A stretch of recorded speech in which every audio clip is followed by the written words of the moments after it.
Bonsoir. Depuis 40 ans, les 2/3 des maternités ont fermé leurs portes en France. Il n'en reste plus que 488. On va devoir faire 60 bornes pour aller accoucher et on ne nous écoute pas. Aujourd'hui, dans certaines petites villes, les futurs parents craignent de devoir faire beaucoup de kilomètres pour aller accoucher.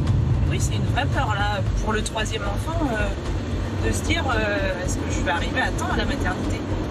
Des fermetures pour raison de sécurité ou pour faire des économies? Ma maternité va fermer, c'est maintenant dans Envoyé spécial.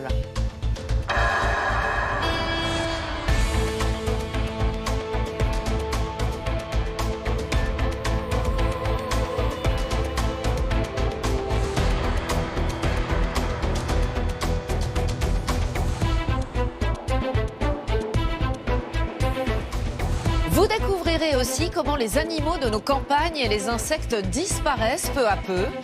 Des scientifiques redoutent une 6e extinction. Nous vous raconterons enfin une incroyable arnaque. Des escrocs qui se font passer pour le ministre Jean-Yves Le Drian réclament des millions d'euros au nom de la France et ça marche.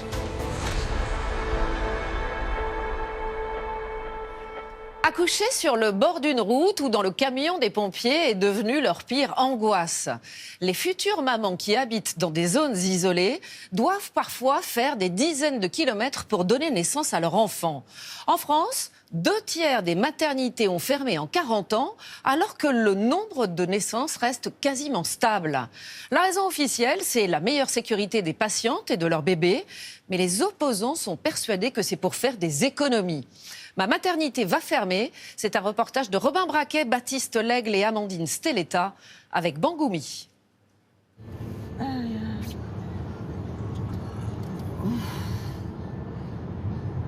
Des gémissements de douleur au cœur de la nuit.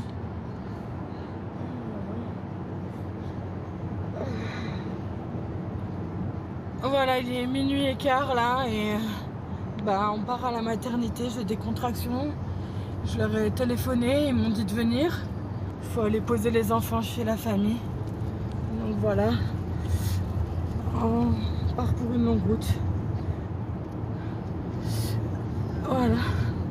90 km sous la neige. La maternité est de l'autre côté des montagnes du Jura. Cette vidéo de Vanessa et son mari résonne comme un message d'alerte. Les routes vers chez nous sont pas déneigées du tout. Voilà, ça glisse. Donc on va aller doucement. Hein.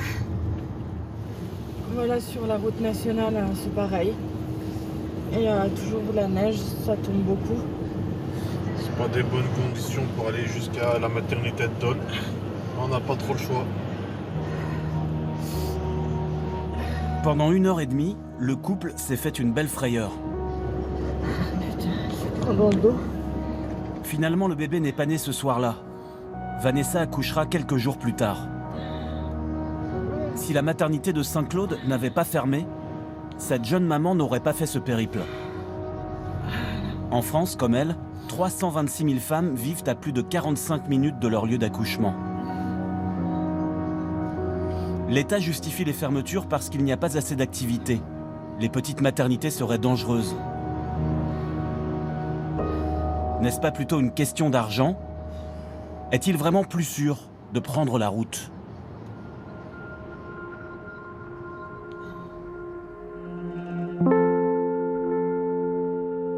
Saint-Claude, 10 000 habitants, sous-préfecture du Jura, au cœur des montagnes.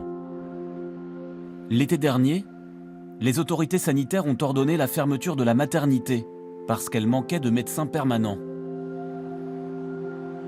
Dans la région, donner la vie est soudain devenu très compliqué. Candice a bien failli ne jamais voir le jour. Sa naissance était programmée à Lons-le-Saunier, une maternité à plus d'1 heure de route de chez elle. Mais rien ne s'est passé comme prévu. On est allé la veille, on les a prévenus. On est arrivé la nuit là-bas tard. Il était peut-être minuit quand on est arrivé là-bas. On nous a renvoyés chez nous le lendemain midi. Et là, de nouveau, des contractions. Là, on n'est pas allé à la maternité, on a appelé la sage-femme qui nous suit, qui est venue. Salut. Coucou Nolan. Bonjour, toi, Miss Tinguette. Salut. Céline, la sage-femme, est restée très proche de la petite famille. La soirée qu'ils ont vécue ensemble a scellé les liens. Je me suis dit, bon, bah, dans un premier temps, c'est tout, elle va accoucher ici, à la maison. Et puis, ben, finalement, du coup, comme entre-temps, le SMUR avait été appelé, avec l'urgentiste, on a décidé de prendre la route. Nous avons refait le trajet avec chacune des personnes présentes cette nuit-là. Les 2 ambulanciers, Virginie, la maman, et Céline, la sage-femme, à l'arrière. Nolan, le papa, suit le véhicule dans sa propre voiture.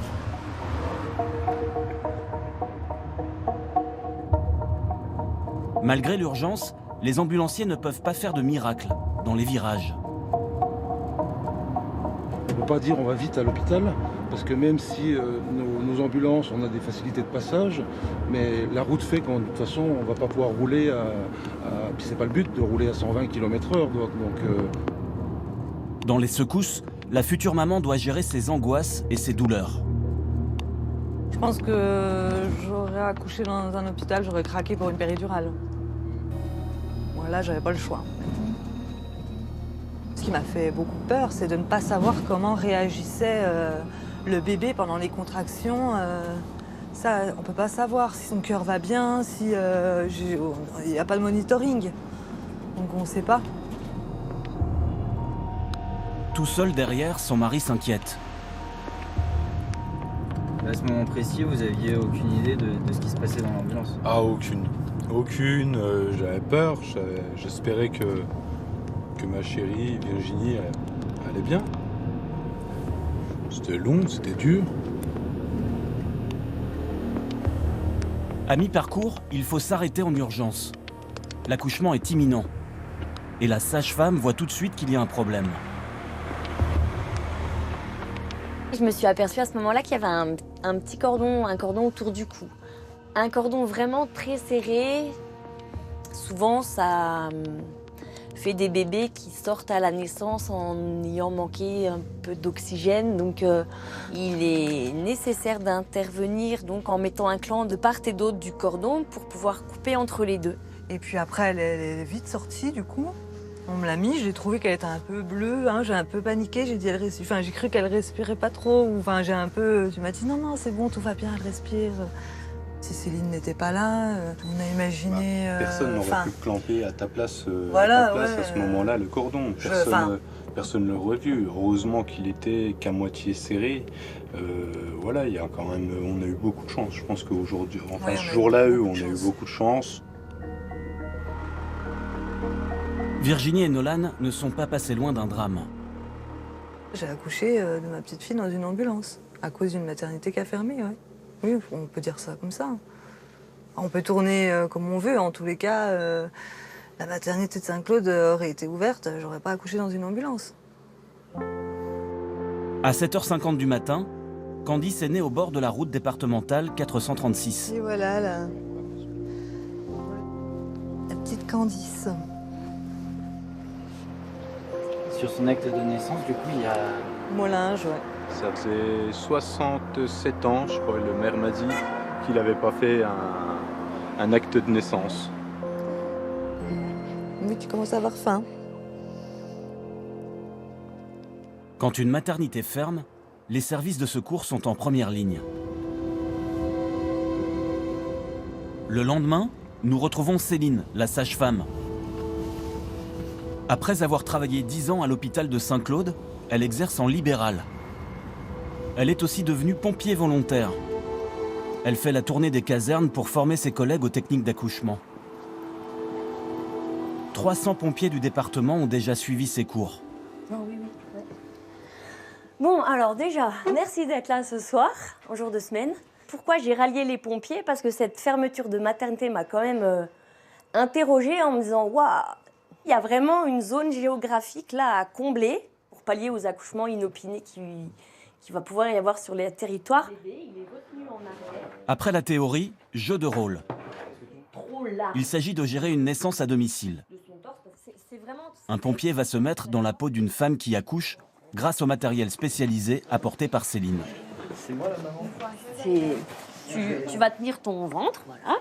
Alors, il faut que ce soit comme en vrai, hein, c'est-à-dire que tu vas essayer de... Tu vois, il faut que ce soit sonore, quoi. T'es paniqué, tu cries, tu dis « Ah, ça pousse !» Enfin, tu vois, d'accord, comme en vrai. C'est pas juste... Ah Voilà. Oulala Ouh, ça pousse là, oulala Ouh Oulala Ouh Alors, attendez. Aïe Faut faire quelque chose Ah Ouh Ah Je vois la tête qui sort. Ah Ça va bien se passer. Même si la situation les amuse, ces hommes prennent l'exercice très au sérieux. Ah Ah Respirez. Ça se passe bien Ça se passe très bien, vous inquiétez pas. Allez, ça va aller, ça va aller. Ouh Ah Là, tu l'empoignes bien parce que ça glisse. Hein. Ouais. Voilà. C'est beau. Aïe. Voilà. Tu le remets. Voilà. C'est un petit garçon. Oh, il est beau Oh, il est beau Oh, il est beau Il faut que je le masse, c'est que Voilà. je mets du froid. Et tu vois tout de suite que ça va moins saigner. Et puis on va couper notre cordon. Clac. Tu fais tes doigts, clac. Et puis là, ça permet à la maman de prendre son bébé, Voilà. hein, parce qu'on est quand même dans une émotion. Ça n'a pas été facile, hein. C'est des choses qu'on n'a pas forcément l'occasion de faire. C'est très rare et le jour où ça arrive, il faut qu'on puisse être prêt Parce que ça n'a pas été pour tout seul. et avoir les bons réflexes et surtout aussi être rassurant auprès de la maman qui accouche. Bravo, monsieur, vous avez fait du beau boulot. Bien joué, madame. Ça, on imagine que c'est le camion. Voilà. Deuxième cas de figure, savoir réagir en situation critique. Quand le cordon ombilical sort en premier, les pompiers doivent maintenir le bébé dans le ventre de la maman jusqu'à l'arrivée à la maternité. C'est quand même, voilà. Et donc, un utérus qui contracte, ça fait à peu près ça. D'accord. Ah, donc, faut pas qu'il descende. Voilà, toi, tu refoules, ok? Céline, pourquoi c'est important de leur apprendre tout ça? Alors, parce que dans ce contexte de procidence du cordon, qui est une situation très rare, hein, le pronostic du bébé est engagé. Donc, leur apprendre des gestes d'urgence comme ça, de secours, va permettre de la survie du bébé, tout simplement. Ça remplacera jamais une sage-femme, hein. Ça permet en tout cas voilà, de faire passer certains messages et puis d'aborder ces situations de façon plus sereine. Ouais. Comment en est-on arrivé là? Pourquoi les maternités disparaissent-elles en France?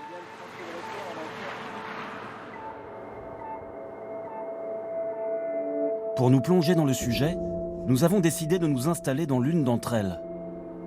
Celle de Roy, dans la Somme, aujourd'hui désaffectée. Des femmes y ont accouché jusque dans les années 80.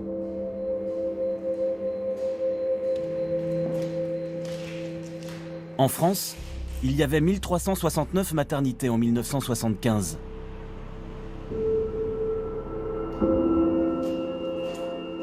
25 ans plus tard, le pays n'en comptait plus que 703. Fin janvier 2019, il n'en reste que 488. Près de 2/3 des établissements ont été rayés de la carte en 40 ans. Et ils n'ont pas été choisis au hasard. Il s'agit souvent de petites unités qui ferment parce qu'elles sont en dessous du seuil légal. 300 accouchements par an. Un chiffre fixé par décret.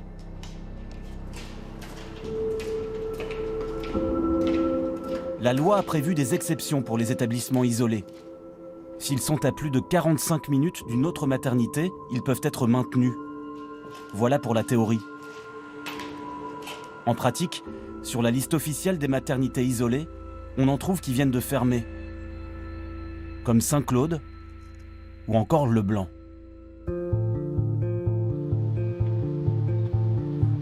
Le Blanc, une petite ville du centre de la France. 6300 habitants, 30 000 dans les 50 communes alentours. Pas d'autoroute, pas de gare ferroviaire. L'État dit avoir fermé la maternité parce qu'elle ne pratiquait pas assez d'accouchements, 255 en 2017, et parce qu'elle n'attirait pas assez de médecins. Les habitants croient plutôt que c'est pour faire des économies. Et ça les met hors d'eux. En octobre dernier, le jour de la fermeture, ils investissent Châteauroux, la préfecture de l'Indre. On a la haine, on a d'être français. On va devoir faire 60 bornes pour aller accoucher et on ne nous écoute pas. 72 élus locaux démissionnent symboliquement, dont la maire du Blanc. C'est l'État que j'accuse directement, qui met en place un rouleau compresseur pour supprimer toutes les petites maternités de proximité. Les opposants occupent même la maternité condamnée, une semaine durant. Jusqu'à être évacués par les CRS.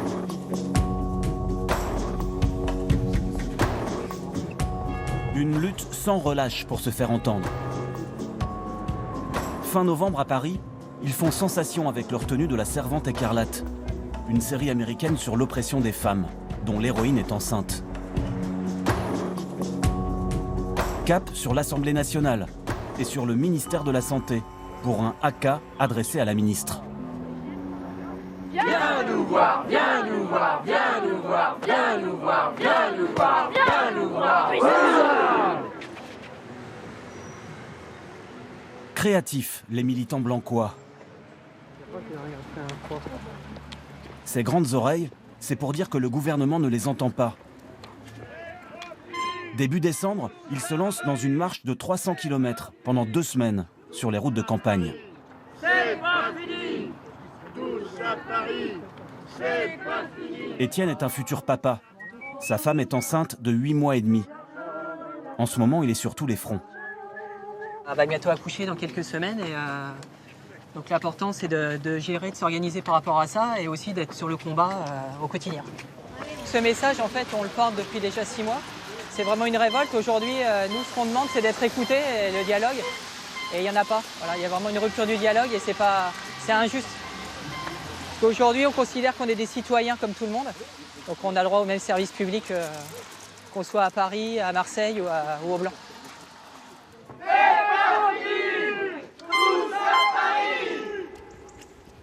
Étienne accompagne Héloïse, sa femme, pour la dernière échographie.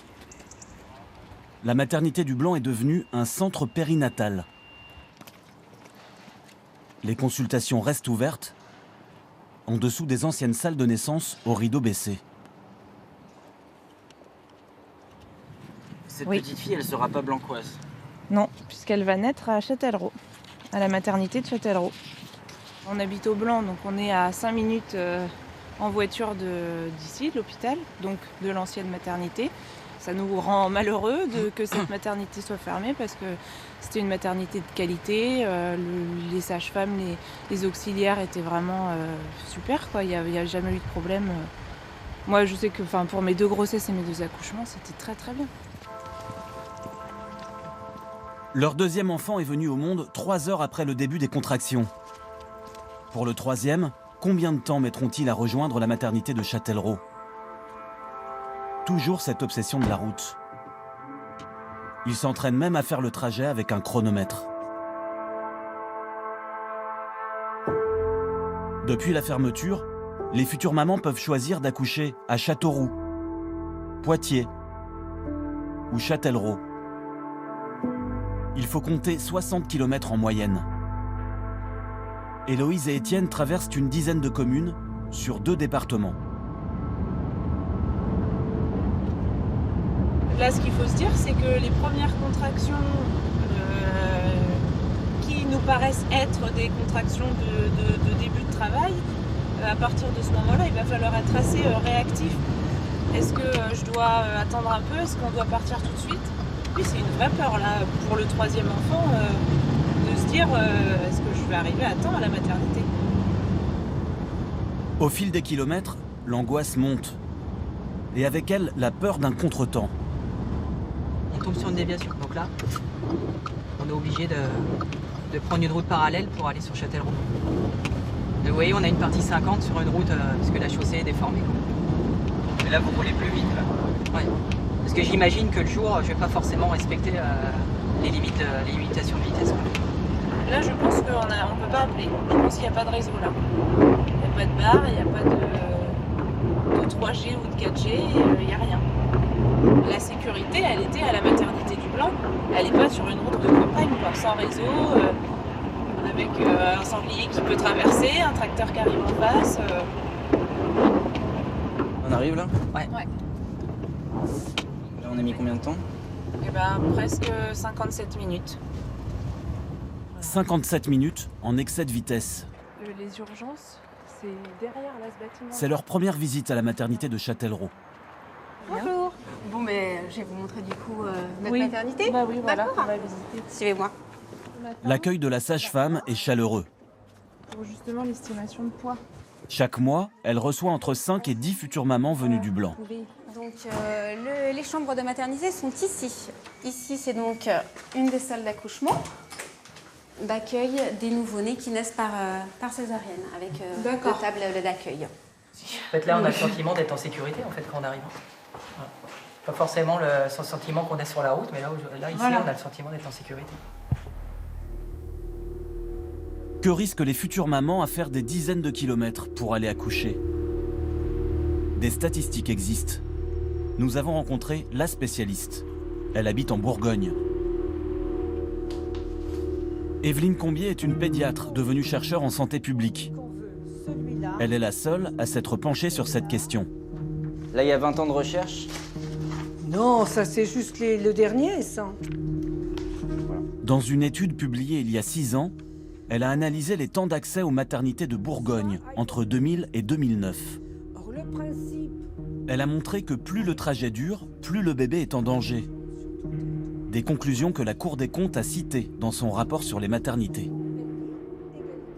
On s'est aperçu, en fait, qu'on avait une augmentation du risque de mortalité pour les bébés ou d'hospitalisation pour les bébés qui augmentait au fur et à mesure qu'on augmentait la distance à la maternité la plus proche. Ce qui est apparu, c'est pour un temps supérieur à 45 minutes, en fait, le taux de mortalité passe de 0,46% des grossesses à 0,86%.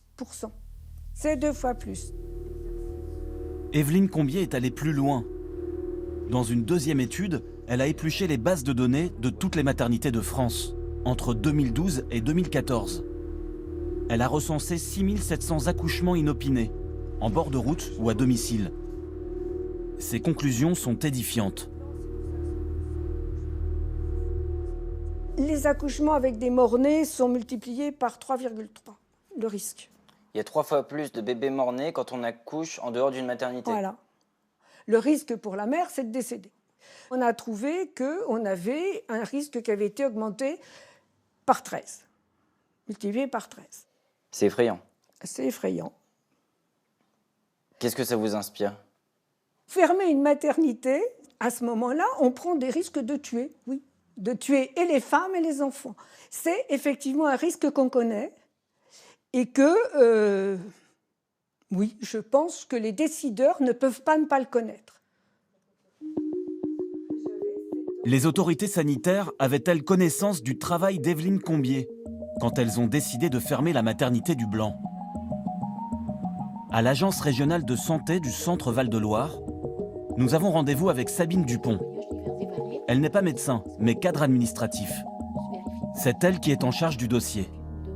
Je voudrais vous soumettre une étude sur justement les temps de trajet. Oui, que nous connaissons très bien. Oui. Cette étude-là a donné lieu à de grandes discussions dans l'appréciation de notre décision. Et donc dans votre décision, vous étiez au courant que les trajets longs augmentent les risques de ça a été analysé mortalité. par des docteurs, oui. Ça a été vu avec les docteurs. Et c'est un risque que vous avez accepté? C'est pas un risque qu'on accepte. Ne caricaturez pas mes propos. Simplement, quand vous prenez une décision, il n'y a pas un risque que vous acceptez et un risque que vous rejetez. Il y a l'ensemble des risques que vous prenez en considération. L'objectif est quand même, et je le répète, de se dire à un moment où la femme est le mieux prise en compte et le bébé sont le mieux pris en charge, je dirais, de façon sécure. C'est moins dangereux de faire plus d'1 heure de route? C'est ce qui a été estimé, oui. Que d'accoucher au Blanc. C'est ce qui a été estimé. Pour elle, la fermeture de la maternité se justifie car elle serait dangereuse. Elle s'appuie sur les conclusions d'un audit réalisé à la demande de l'ARS en septembre 2018. Voici ce qu'on y lit. Les échanges conduits avec les personnes auditées ont permis à la mission d'identifier plusieurs dysfonctionnements pouvant mettre gravement en jeu la sécurité des prises en charge. L'audit pointe entre autres des effectifs insuffisants, un déficit de connaissance des procédures, une culture de ne pas déranger les médecins la nuit. Un rapport cité par Agnès Buzyn en personne, la ministre de la Santé. Sur France Info, elle dénonce de graves manquements. L'audit qui nous a été donné montre en fait de très mauvaises pratiques dans cette maternité, avec une méconnaissance des procédures d'urgence. Donc au-delà même de la liste des gardes qui n'est pas remplie, c'est une maternité dangereuse. Au blanc, ça ne passe pas. Les opposants contestent l'audit et ils relèvent une contradiction, document à l'appui. La Haute Autorité de Santé délivre à chaque hôpital une certification valable 4 ans. En décembre 2016, l'établissement du Blanc et sa maternité ont été classés niveau B, un résultat conforme. Moi, j'aimerais bien quand même qu'on m'explique comment c'est possible que la Haute Autorité de Santé, en fin 2016, dise « c'est bon, on vous certifie votre maternité », et puis en 2018, on nous explique qu'en fait, oh là là, mais il faut absolument la fermer très vite, parce que en fait, elle est vachement dangereuse, alors que la certification, elle dure 4 ans. Une certification signée par Agnès Buzyn. Alors en plus, elle est signée par Buzyn. Moi, qui était à l'époque présidente de la Haute Autorité de Santé. Oui, elle n'était pas ministre à l'époque, mais quand même, ça veut dire quand même ce que ça veut dire. C'est quand même la même personne. Ce qu'il y a, c'est que l'argument de la sécurité, il arrive petit à petit dans l'histoire. Au départ, c'était pas un problème de sécurité, il n'était pas nommé comme ça, il était nommé juste un problème de remplacement de personnel. Et petit à petit, dans l'été, est arrivée l'idée de problème de sécurité. Mais en fait, on sait que c'est un problème financier, c'est qu'ils veulent fermer ce service parce qu'il coûte trop cher. Mais ça, c'est pas entendable par les citoyens qui payent des impôts comme tout le monde. Et puis finalement, on fait une audit pour mettre de l'expertise là-dedans. Voilà. Et donc ça, en fait, ça s'applique chez nous et ça s'applique ailleurs. Maintenir un accueil jour et nuit pour les femmes enceintes, ça coûte cher. La maternité du Blanc perdait 2 millions d'euros chaque année, d'après la Cour régionale des comptes. L'ARS assure qu'elle ne l'a pas fermée pour des questions d'argent, mais parce que l'établissement ne parvenait pas à recruter suffisamment de personnel. Pourtant, quand il a été question de fermeture, une quinzaine de personnes se sont portées candidates. Sages-femmes, pédiatres, obstétriciens. Certains affirment ne pas avoir été recontactés. 3 gynécologues ont même proposé de s'associer pour remettre en route la maternité. Ils la connaissent pour y avoir travaillé. Mais leur projet n'a pas été retenu. 3 gynécologues pour faire tourner une petite maternité, c'était pas suffisant? Je vous ai dit qu'ils voulaient des temps partiels, des temps fragmentés, et c'était désisté. Qui? Moi, je n'ai pas à vous parler des situations individuelles. Moi, j'ai eu les 3 au téléphone, il y en a aucun qui m'a parlé de désistement. Je n'ai pas à vous parler de situations individuelles en public. En tout cas, c'est pas l'objet d'une interview comme celle-là. Si, je dirais, ces gynécologues s'étaient réellement engagés sur la maternité du Blanc avec un poste à plein temps, il n'y aurait pas eu de décision de suspension ou de décision de fermeture de cette maternité. Nous avons rappelé les 3 gynécologues. Ils sont retraités, mais ils continuent à travailler dans des maternités réputées, comme la loi l'autorise. Leur version est très différente. Ils répondent d'abord sur le désistement. Je ne peux pas me désister dans la mesure où je n'ai pas été contacté, puisque moi, ma proposition, c'était à partir du 1er janvier 2019. Ne disons pas que je me suis dégagé. Je ne me suis pas dégagé. Moi, je me suis engagé à venir travailler dans une maternité où on fait des accouchements, où on fait de la chirurgie et où on fait des consultations et des échographies. L'ARS dit des mensonges. Elle dit des mensonges. Complètement. Sur les temps partiels, ils affirment que leur équipe pouvait assurer la continuité des soins. Un 4e confrère était même volontaire. Je peux vous dire que une maternité comme ça, on pouvait la faire tourner même à 2. C'est pas une maternité où on peut se crever au boulot. Il faut vraiment être honnête. Et surtout quand on est médecin. Eux aussi dénoncent une fermeture économique. Leur motivation, elle est comptable à 100%. Et leur argument, argumentaire pour faire passer la pilule est sécuritaire. Ils sont dans une optique de consultation de 9h du matin à 17h le soir. Pas de sage-femme, pas d'aide-soignante, pas d'auxiliaire péricultrice. Ils sont tout bénéfice. Depuis la fermeture de la maternité, les femmes du Blanc accouchent-elles dans des conditions plus sécures, selon les termes de l'ARS? La petite Isra est âgée d'1 semaine quand nous la rencontrons. Elle sort tout juste de l'hôpital. Ses grands-parents et ses parents, marocains, fêtent son arrivée à la maison. Cette nuit-là, quand Mohamed le papa a appelé la maternité de Poitiers où l'accouchement était prévu, les contractions de sa femme étaient trop rapprochées pour faire 1 heure de route. Le SAMU l'a transporté aux urgences. Tout est allé très vite. Juste pour aller à les urgences de Blanc, je me suis égaré et après je rentrais, j'entendais une infirmière me chercher pour couper le cordonnier. C'était déjà fait? C'était déjà fait. Isra est née moins d'1 heure après l'arrivée de sa mère aux urgences. Un accouchement rapide, mais éprouvant. Quand je suis arrivée à l'hôpital, rien n'était prévu pour accoucher. J'ai eu très peur quand j'ai compris. Le médecin avait peur aussi. Il m'a aidée à accoucher alors qu'il n'avait aucun matériel, rien du tout. J'ai eu très peur.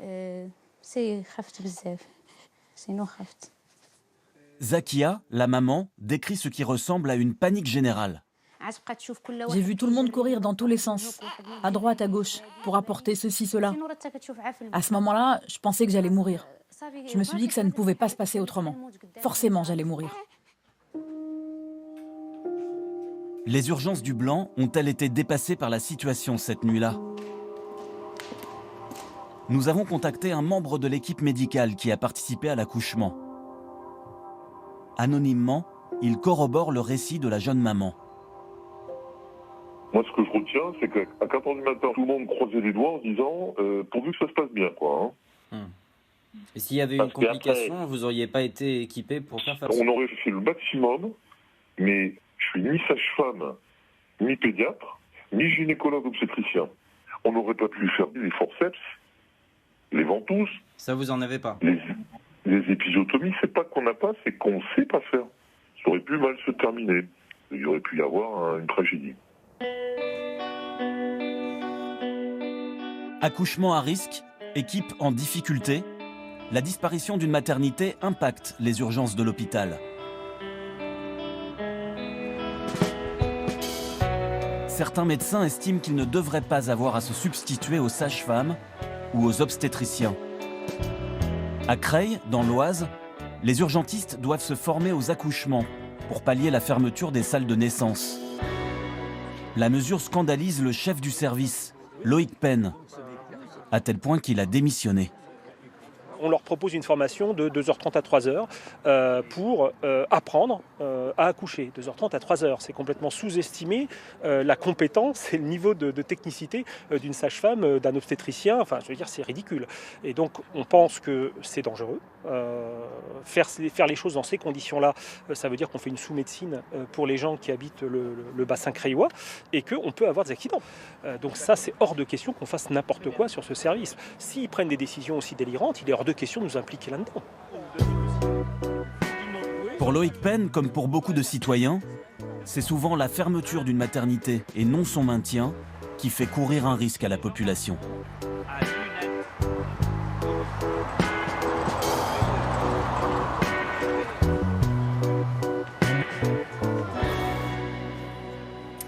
La ministre des Solidarités et de la Santé, Agnès Buzyn, est avec nous ce soir. Bonsoir. Bonsoir Élise Lucet. Vous avez entendu à l'instant dans notre reportage ces jeunes parents qui s'inquiètent des dizaines de kilomètres qu'ils ont à parcourir pour aller dans une maternité. Parfois, on l'a vu, sous la neige, sans réseau téléphonique. Parfois aussi, la naissance de bébés dans des ambulances. Que leur répondez-vous ? D'abord, évidemment, je comprends l'anxiété qui peut naître d'un transport. Nous prenons lorsque nous transformons une maternité en centre de périnatalité qui va permettre le suivi de la grossesse et le retour de la femme avec son bébé après l'accouchement, nous prenons des mesures d'accompagnement des transports et nous créons aussi des hôtels hospitaliers dans les lieux d'accouchement pour que les femmes puissent se préparer. Pour l'instant, sur le terrain, on nous a dit que les transports, ça ne marche pas. Ils appellent et ça ne répond pas. Il n'y a pas d'ambulance au bon moment parce qu'on ne sait pas à quel moment un bébé va naître. Il y a le SAMU, il y a parfois des hélicoptères. Tout cela se met en place. J'ai demandé une procédure. À chaque fois qu'il y a une transformation d'une maternité, je mets en place une procédure d'accompagnement des femmes pour éviter les situations qui sont décrites. Après, ce que vous montrez dans votre reportage, c'est le risque lié au transport, mais vous ne montrez pas du tout le risque lié à une maternité qui dysfonctionne, oui, mais parce que l'équipe n'est pas au complet. Pardonnez-moi, le risque qui est lié au transport est important. Vous qui mettez toujours en avant la sécurité, il y a ce chiffre. Quand on doit faire plus de 45 minutes de route pour accoucher, les risques de mortalité sont quasiment multipliés par 2 pour les bébés. Ça, c'est un chiffre qui est loin d'être rassurant. Oui, mais vous ne mettez pas en regard le risque d'une femme qui va aller accoucher dans une maternité. On va prendre l'exemple de la maternité du Blanc. La maternité du Blanc, il faut une équipe pour faire fonctionner une maternité. Il n'y a pas qu'un obstétricien, il faut des sages-femmes, il faut des anesthésistes. Et la maternité du Blanc fonctionnait avec une insuffisance de professionnels. Donc beaucoup d'intérimaires, avec parfois des listes de garde non pourvues. Il y avait des jours où il n'y avait pas soit de pédiatre, pas d'anesthésiste. Et donc en réalité, une femme qui va accoucher dans une maternité dans laquelle l'équipe n'est pas au complet, elle prend le risque d'avoir un accident pendant l'accouchement et de ne pas pouvoir avoir une césarienne par exemple. Et ces risques-là, ils sont démontrés. C'est la raison pour laquelle mais c'est pas ce qu'on nous a dit nous, sur le terrain. On nous a dit que les listes de garde, elles n'étaient pas vides, qu'il y avait des gens qui étaient là, les effectifs étaient sur le terrain, et on nous a dit très clairement que c'était pas pour des raisons de sécurité que ces maternités étaient fermées, c'était pour des raisons économiques. C'est totalement faux. Vraiment, c'est totalement faux. Je le dis aux Français qui nous écoutent. Aujourd'hui, je me suis engagée devant les Français à ce qu'aucune fermeture d'un service de maternité de proximité ne le soit pour des raisons financières. La seule chose qui m'anime aujourd'hui, c'est la sécurité des femmes. Et si c'était pour des raisons financières, on serait peut-être amené à en fermer plus, ce qui n'est pas mon souhait. Mon souhait, c'est de les maintenir quand je le peux. Mais le Blanc, il n'y avait parfois pas d'anesthésiste, parfois des intérimaires qui partaient avant la relève, qui éteignaient leur téléphone la nuit. C'est le rapport de l'audit de septembre 2018 qui le dit. Et donc, évidemment, c'est la communauté médicale de l'établissement qui a alerté l'ARS pour dire que ça dysfonctionnait, qu'il y avait un danger. Ça vient de l'hôpital lui-même. Alors, hier, vous avez présenté en Conseil des ministres votre grand plan sur les hôpitaux de proximité. Vous insistez énormément sur ce mot proximité. Manifestement, la proximité, ça ne concerne pas les maternités. Pas toujours. Pas toujours. Quand la proximité rime avec qualité, c'est-à-dire quand une maternité a suffisamment de recrutement de professionnels pour assurer 24 heures sur 24 l'accueil des femmes, il n'y a aucune raison que je ferme une maternité. Par contre, la proximité parfois rend en fait ces hôpitaux moins attractifs pour les professionnels. Pourquoi ?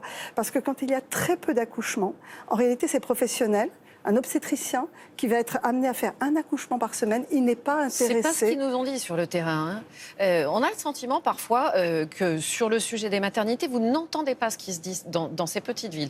Emmanuel Macron était justement dans l'Indre cet après-midi. Il a rencontré la maire du Blanc. Il a dit qu'il y avait eu un problème de pédagogie sur ce sujet des maternités. Est-ce que ça veut dire que vos décisions de fermeture sur ces maternités de ces petites villes sont irrévocables ?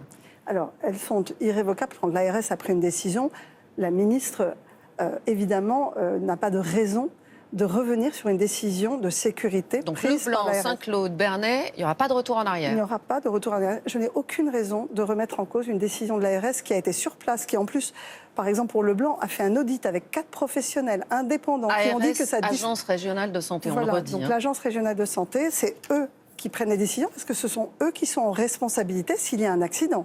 Donc il faut bien voir aujourd'hui que la direction d'un hôpital ou le directeur de l'Agence régionale de santé, s'il y a un enfant qui meurt ou une maman qui meurt, ils seront en responsabilité si la liste de garde n'a pas été complétée. Et or, c'est le cas de ces maternités. Donc je vous entends, vous ne reviendrez pas en arrière sur ces décisions. Merci à vous, Agnès Buzyn. Vous entendez de moins en moins d'oiseaux autour de chez vous.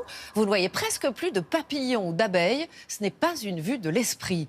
Certains scientifiques sont très inquiets. Une étude publiée récemment prédit même la disparition de tous les insectes d'ici 100 ans. On parle de la 6e extinction du jamais vu depuis la fin des dinosaures. Mais des chercheurs et des passionnés se battent dans nos campagnes pour éviter la catastrophe. Ils font tout ce qu'ils peuvent pour préserver cette biodiversité si précieuse. Quand nos animaux disparaissent, c'est un reportage de Raphaël Chapira, Mathieu Régnier et Frédéric Prigent.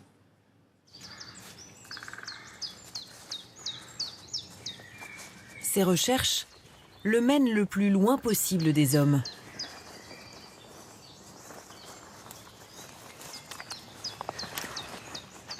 Aux premières heures du jour, quand les oiseaux semblent être les seuls éveillés.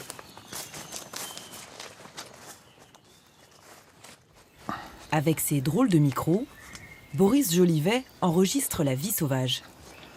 Là, j'entends quand même plus d'oiseaux par ici, donc je vais concentrer ma prise sur l'avant, sachant que là, il y a un petit pouillot qui est arrière droite, donc je vais l'avoir. C'est quand même une grosse installation, je préfère mettre ça pour vue du dessus, les oiseaux, c'est tout de suite plus discret, ça va se fondre dans le décor. Et puis après, mon métier, ça consiste vraiment à se faire oublier. Hein, là, je suis pas chez moi, je suis chez eux. Son métier, audionaturaliste. Il propose ses enregistrements à des expositions ou des spectacles. J'ai entendu un pipi des arbres, donc lui, il doit être en lisière de forêt. Il y a eu les geais, le piquet-pêche qui est venu. On a eu les abeilles solitaires un petit peu, là, qui commencent à passer près des micros. Ça, j'aime bien, un peu le vol d'un insecte. Témoin privilégié de la vie sauvage, en 25 ans, Boris Jolivet a entendu la nature se transformer.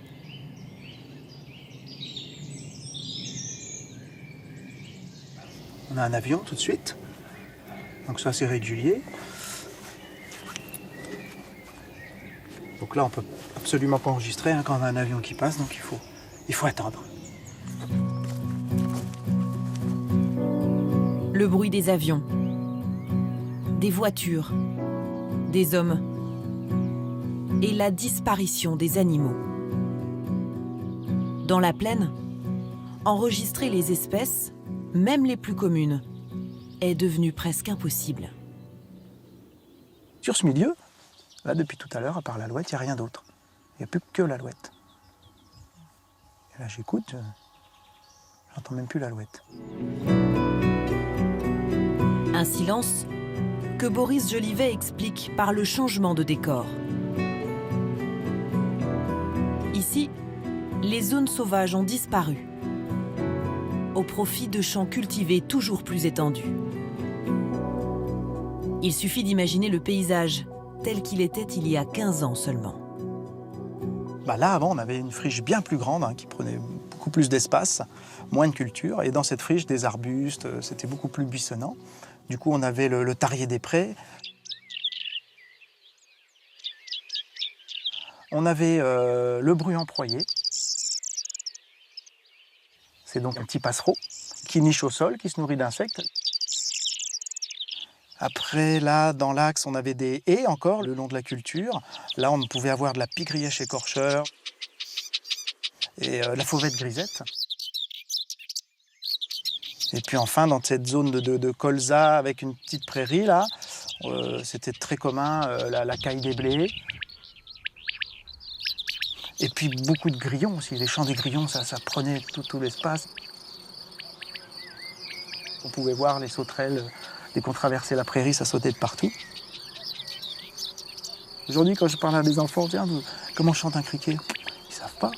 Alors que moi, gamin, on regardait ça, voilà, il frotte sa patte et tout, c'est magique. C'est toute une part de magie, de beauté qui s'efface. Une musique naturelle qui n'existe plus.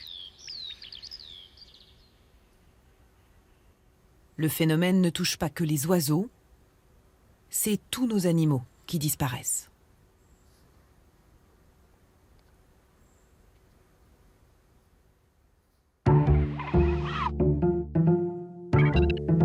Tous ceux qui vivaient dans nos campagnes sont concernés. Une extinction de masse des espèces communes. Les populations de grenouilles, de crapauds et petits mammifères sont en chute libre. Les dernières études sont alarmantes. Moins 80% d'insectes. Moins 30% d'oiseaux. C'est dans ce laboratoire du CNRS à Chizé, dans les Deux-Sèvres, que l'on recense oiseaux et insectes depuis 1994. À sa tête, Vincent Bretagnol, écologue. Chaque jour depuis 25 ans avec ses équipes, il sillonne sa zone d'étude.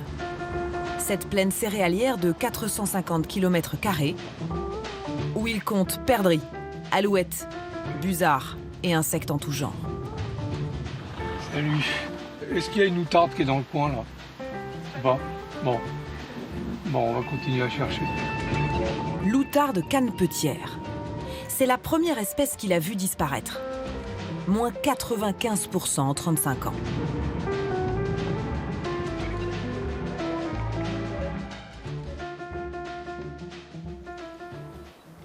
Oui, on l'entend. Il y est. Oui, c'est une espèce pas facile à voir. Hein. Enfin, la voici. L'espèce est de retour de migration. Le chercheur va l'observer pendant la période de reproduction. Là, on essaye de les prendre en photo quand ils sont posés, parce qu'on arrive à reconnaître tous les individus, tous les mâles. Grâce à ce dessin en V blanc sur leur cou noir. Un tracé différent sur chaque outarde. Et il y en a si peu que les chercheurs identifient chacun des mâles. Ah non, il y en a 3 là. Là, par exemple, on a un de nos mâles qui a 18 ans au minimum, parce qu'on l'a déjà vu 17 années de suite. C'est le plus vieux mâle, je crois, d'outarde connu à l'heure actuelle. Et ça, c'est plutôt bon signe, non, s'ils vivent longtemps? Non, c'est très mauvais signe, en fait, parce que l'espérance de vie normale d'une outarde, c'est de l'ordre de 4 à 5 ans. Et donc, les vieux adultes ont tendance à survivre plus longtemps parce qu'ils ne sont pas en compétition avec des plus jeunes. Donc, c'est plutôt un très mauvais signal et une très mauvaise nouvelle. Des générations qui ne se renouvellent plus, car les outardes n'ont plus assez à manger. Faute de nourriture, leurs poussins meurent avant d'atteindre l'âge adulte. Un poussin d'outarde a besoin de 200 criquets par jour. Et une femelle, normalement, élève 4 poussins. C'est-à-dire qu'il faut qu'elle trouve 800 criquets par jour, ce qui n'existe plus dans les plaines céréalières aujourd'hui. Les oiseaux disparaissent parce que les insectes aussi se sont volatilisés. Moins 80% en 30 ans, selon une étude menée en Allemagne et confirmée par les équipes de recherche de Chizé. Pour analyser cette disparition des insectes, Vincent Bretagnol et ses équipes ont décidé de les compter un à un. Un travail qu'ils mènent depuis plus de 20 ans. Ce jour-là, ils font un prélèvement dans un champ de colza. Pesticides, insecticides, fongicides. Le champ est traité une dizaine de fois dans la saison. Donc on a vu 2 abeilles domestiques, une pyrrhide, un papillon. Il y avait un surf. Et un surf. Ça dit quoi alors? C'est très faible. À quelques mètres, ils vont faire le même travail de comptage. Mais cette fois-ci sur une parcelle de colza en agriculture biologique, sans aucun traitement chimique. Qu'est-ce qu'on a? Ça a l'air d'être un diptère, je pense. Oui, un diptère parce qu'il n'y a qu'une seule paire d'ailes. C'est une abeille domestique, je pense. Donc c'est le 5e cirque. On a évidemment beaucoup plus d'insectes, on est entre 6 et 10 fois plus. Et au final, il y a plus d'oiseaux aussi. Il y a beaucoup plus d'oiseaux, là on entend des... Là j'ai noté au moins 4 ou 5 espèces d'oiseaux différentes, dont des espèces relativement rares d'ailleurs. Mais la raison est très simple, c'est qu'il y a beaucoup de fleurs, il y a beaucoup d'insectes, donc il y a beaucoup de nourriture pour ces oiseaux. Alors quoi? Il suffirait d'arrêter les pesticides pour enrayer cette extinction de masse? Pas si simple. La cause première du phénomène, c'est nous. Notre présence. Nos infrastructures.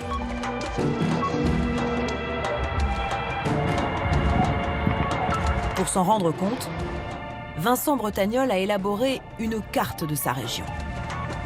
De quoi regarder l'espace avec un œil nouveau. En jaune, ces plaines qui ont perdu un tiers de leurs oiseaux.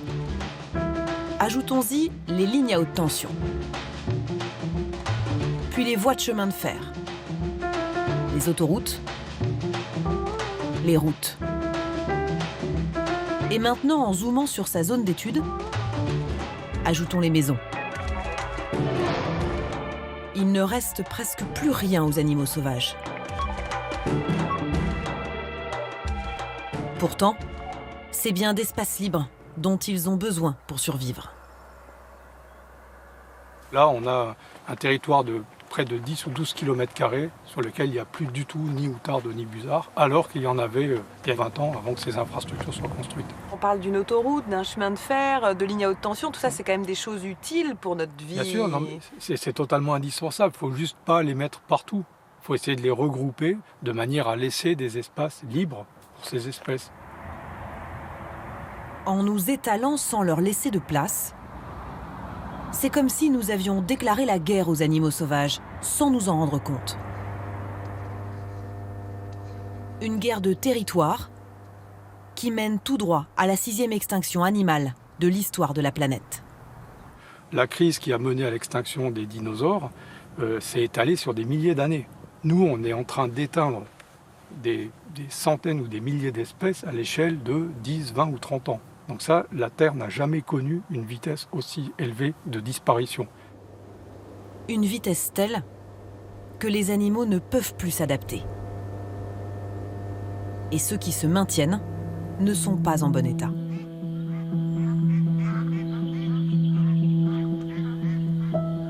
Même dans les lieux les mieux préservés. Comme dans la Dombes, au nord-est de Lyon. L'une des zones humides les plus riches en biodiversité.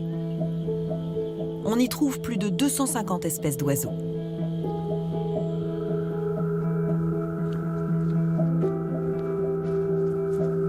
Pour se rendre compte des dégâts causés par l'homme, il faut attendre la tombée de la nuit et le réveil des grenouilles.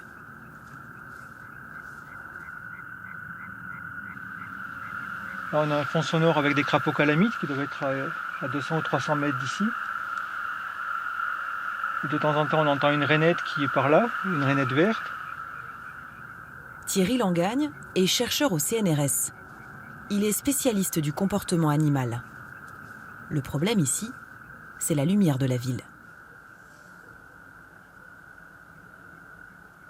Si on n'y fait pas attention, lorsqu'on arrive sur le territoire ici, on a l'impression qu'il fait nuit noire et qu'on a du mal à avancer et à trouver notre chemin.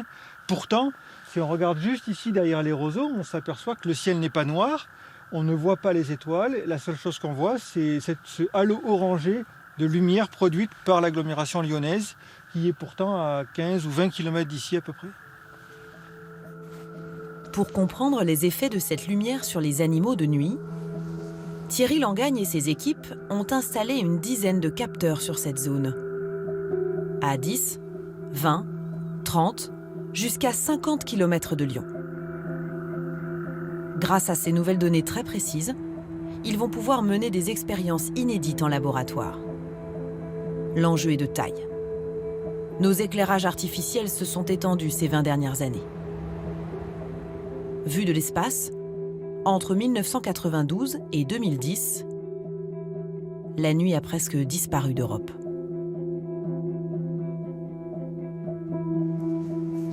Les informations délivrées par les capteurs permettent à Thierry Langagne de reproduire en laboratoire cette pollution lumineuse de façon très fine.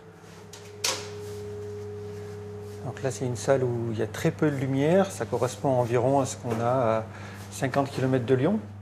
Ces ampoules LED sont installées autour de bacs dans lesquels se trouvent les crapauds cobayes.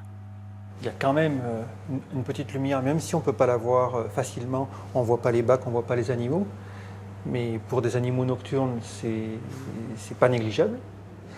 Donc là, on va passer à une autre salle qui correspond à l'intensité qu'on avait sur le bord de la Dombe. L'équivalent de ce que les animaux captent au sol à une quinzaine de kilomètres de Lyon. Et dans la dernière salle, c'est la luminosité de bordure de ville qui a été reconstituée. Et donc on va voir l'écart, on a 10 fois plus de lumière encore que dans la salle précédente. Pendant 3 semaines, ces crapauds passeront leur nuit dans le laboratoire, exposés à cette pollution lumineuse. Le challenge de la recherche qu'on mène actuellement, c'est savoir à partir de quel niveau d'intensité lumineuse est-ce qu'on va obtenir des effets. Est-ce que l'éclairage nocturne a des effets sur leur fonction vitale? Comment ils se nourrissent? Comment ils se reproduisent? Pour le savoir, des prélèvements de sperme et d'ADN seront effectués sur chacun des 60 crapauds. Aujourd'hui, ils vont subir un prélèvement de salive. Ouais, c'est bien, il y en a beaucoup.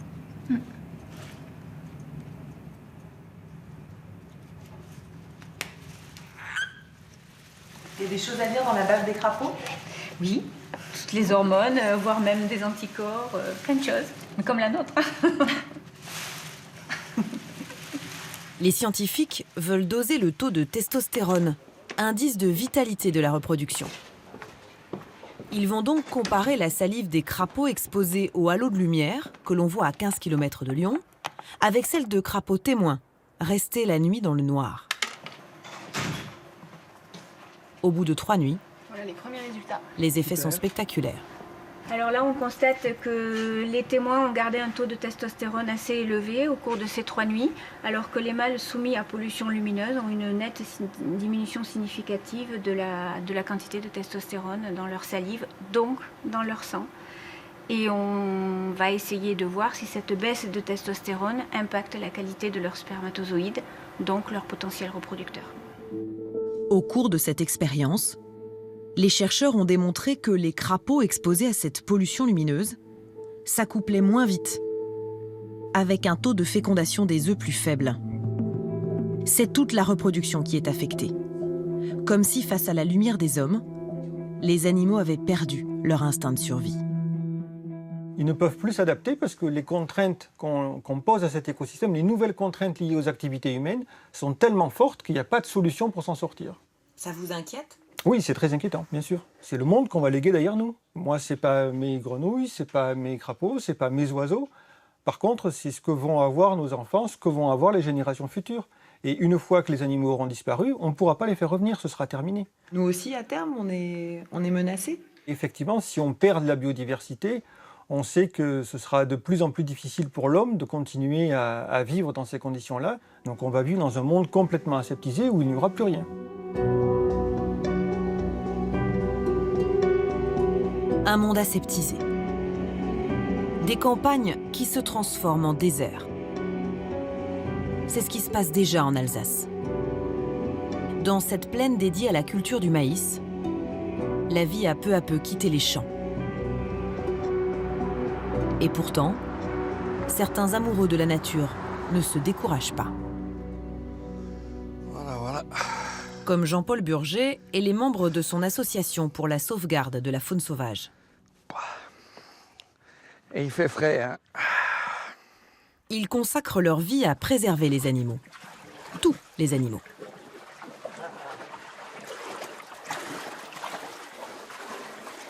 Ce jour de décembre, ils passent près d'1 heure à inspecter ce canal, rempli d'eau pendant l'été pour irriguer le maïs. Les espèces aquatiques s'y installent, mais lorsque le canal est vidé pour l'hiver, les animaux se retrouvent emprisonnés dans les dernières flaques. Ça, c'est des barbeaux. Voilà. Là, c'est une grenouille rieuse. C'est une grenouille verte. C'est même la plus grosse des grenouilles vertes. Et elle est protégée. Toute vie a une valeur. Le problème qu'on a à l'heure actuelle, les personnes à l'heure actuelle, ils n'ont plus la valeur de la vie. Et c'est ça qui est dommage.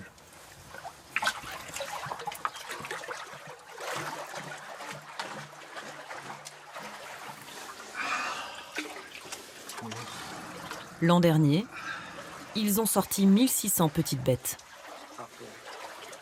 Ça va geler, maintenant on est en hiver. Et donc, elles seront congelées, quoi. Elles vont mourir, quoi. Donc maintenant, qu'est-ce qu'il faut? C'est les sortir et le relâcher dans un autre endroit où il y a de l'eau, quoi. Si maintenant l'hiver n'est pas très rigoureux, elles peuvent ressortir ici. Mais où elles vont aller? À droite, c'est des champs de maïs. À gauche, c'est des champs de maïs. Devant, derrière, il n'y a que des champs de maïs. Donc elles vont se retrouver dans le maïs et elles risquent... elles vont mourir de toute façon, parce qu'elles ne seront pas dans leur milieu naturel. Voilà.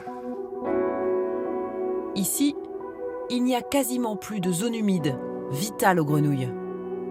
Plus de haies, plus de friches. De Mulhouse à Strasbourg, l'extension des champs de maïs a détruit tout ce qui pouvait servir d'habitat aux animaux les plus communs. Pour retrouver de la biodiversité, le plus simple, c'est d'aller chez Jean-Paul Burget. Dans son jardin hors du commun, qui détonne avec les pelouses du voisinage. Jamais taillé, jamais tondu, il le laisse à l'état sauvage. Toutes les espèces doivent pouvoir y trouver refuge.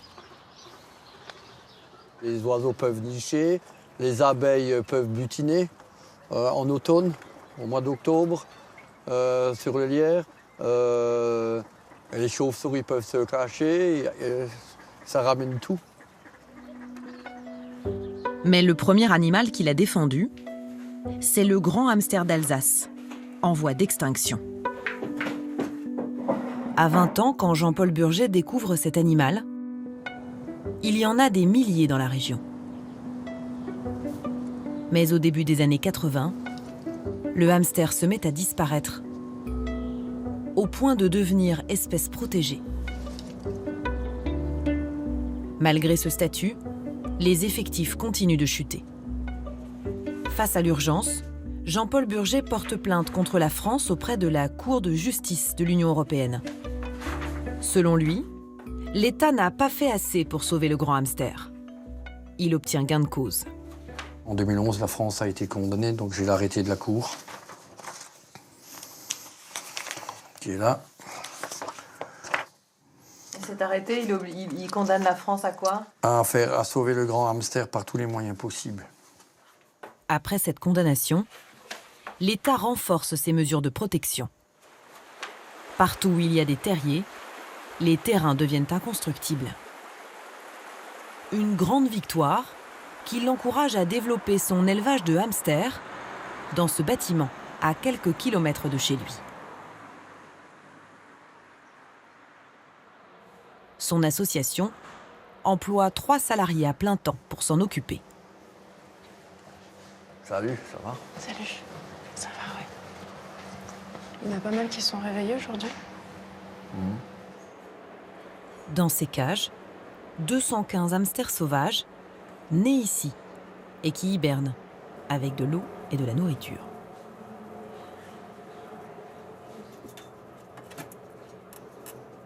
Tous les jours, on vérifie l'hygrométrie et la température. Donc là, il fait 8,7 avec une hygrométrie de 69%. Donc c'est très correct. C'est ce qu'ils auraient sous terre Voilà, oui. On essaie de se rapprocher un maximum des conditions qu'ils pourraient retrouver à l'état sauvage. Et pour que les animaux ne s'habituent pas aux hommes, les soigneurs ont d'étranges manières. Voilà. Vous faites quoi, Jean-Paul? Il faut qu'ils ne soient pas imprégnés, donc il faut leur faire peur. Il faut que le hamster reste sauvage, sinon si vous avez des animaux qui sont imprégnés, ça ne sert à rien de les relâcher. Imprégnés de la présence des hommes? Des hommes, ouais. Il faut qu'ils restent sauvages. Après s'être reproduits une première fois ici, au printemps, tous seront relâchés et se reproduiront une deuxième fois dans la nature. Ceux qu'on relâche, généralement, 80% meurent dans l'année, quoi. Et c'est les jeunes qui survivent pour les reproductions plus tard, quoi. C'est leurs enfants qui survivront? Ouais, c'est leurs enfants qui leur survivront. à condition d'être relâchés dans un environnement qui leur convient.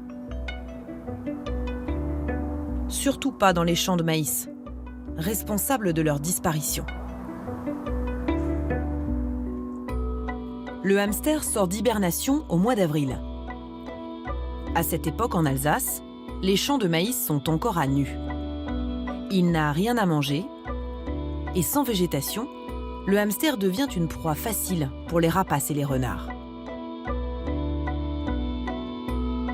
Pour se maintenir, il lui faut ce qui existait autrefois ici. Des champs de luzerne ou de blé pour rester caché et trouver de quoi se nourrir.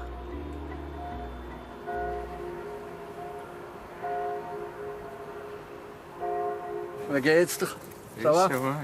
C'est aussi le travail de Jean-Paul Burget. T'as remis du blé là? Ouais, comme à l'habitude. Hein. Désormais, il est chargé de mission hamster pour la région Alsace. L'hiver, il sillonne la plaine pour convaincre les agriculteurs de remettre blé et luzerne partout où vit le grand hamster. Là, tu mets des bandes de luzerne nouveau? Ouais, il y a 3 ou 4 bandes là. Ouais. Sous ce champ, plus de 130 terriers. La deuxième plus grosse concentration de hamsters de la région. Ça va? En forme? Frischlacht, hein? Allez. Forme, ja. Ah. Et toi, t'as mis du blé à côté là-bas, c'est bon quoi? Oui, il a bien levé. Ouais, il est bien levé aussi. Cette année, ça a bien poussé en automne. Hein. Maintenant, après, je vais le laisser en été, sur pied. Sur certaines parcelles, le blé ne sera pas récolté, mais réservé pour héberger le hamster. Il a fallu convaincre les agriculteurs. Ne pas exploiter la terre, c'est pour eux contre nature. Ce qui est un peu dur, c'est de laisser, moi personnellement, je laisse une assez grande surface de blé pour les hamsters, quoi. Bon, eux, ils consomment une petite partie. Et puis, bon, la vocation première, c'est d'abord de produire pour nourrir la population, les gens, quoi. C'est dur de le laisser dans les champs, le blé, quoi. En compensation, il touche de l'État 1 800 € par hectare préservé. Le défenseur du hamster a réussi à convaincre une quarantaine d'agriculteurs de diversifier leurs plantations. C'est peut-être l'une des pistes pour contrer cette extinction. Remettre de la couleur dans notre paysage. Avec des parcelles plus petites, des cultures plus variées, davantage de biodiversité. C'est exactement ce qui s'est passé dans cette exploitation des Deux-Sèvres. Un accord conclu avec un agriculteur a fait des miracles.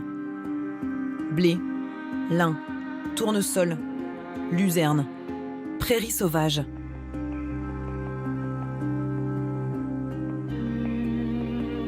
Ces quelques hectares font partie des lieux d'écoute et de comptage d'oiseaux de Vincent Bretagnol. Ce point ici, là, c'est aussi un des points d'écoute qui existe depuis 25 ans maintenant. Il n'a pratiquement pas bougé parce qu'on a encore de la diversité, donc on est aux même densité d'alouettes. On a aussi des bruants, on a des outardes ici. Il n'y a pas d'extinction ici. Des solutions ? Il y en a bien d'autres encore à trouver. Mais il faut aller vite. Le temps presse.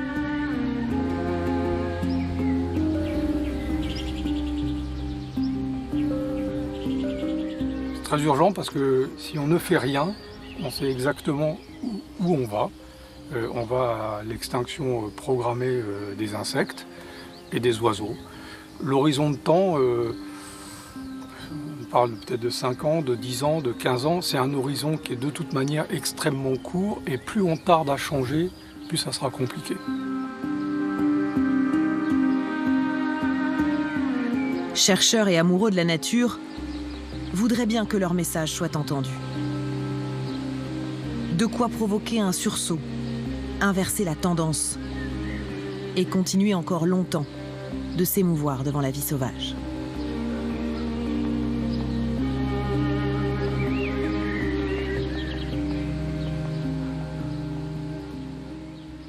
La France a besoin de vous. L'appel téléphonique est très convaincant. Au bout du fil, Jean-Yves Le Drian, alors ministre de la Défense, il sollicite son interlocuteur pour une opération de la plus haute importance. Il demande de l'argent, beaucoup d'argent. Sauf qu'il ne s'agit pas du ministre, mais d'un escroc qui a usurpé son identité. Une incroyable arnaque qui a permis d'extorquer plus de 80 millions d'euros à des hommes d'affaires ou des personnalités en quelques années, du jamais vu. L'enquête nous emmène de Paris au plus grand château du Bordelais, en passant par l'Ukraine et Israël. Faux ministre, vrai escroc, c'est signé Élise Le Guével, Mathieu Régnier et Benoît Sauvage.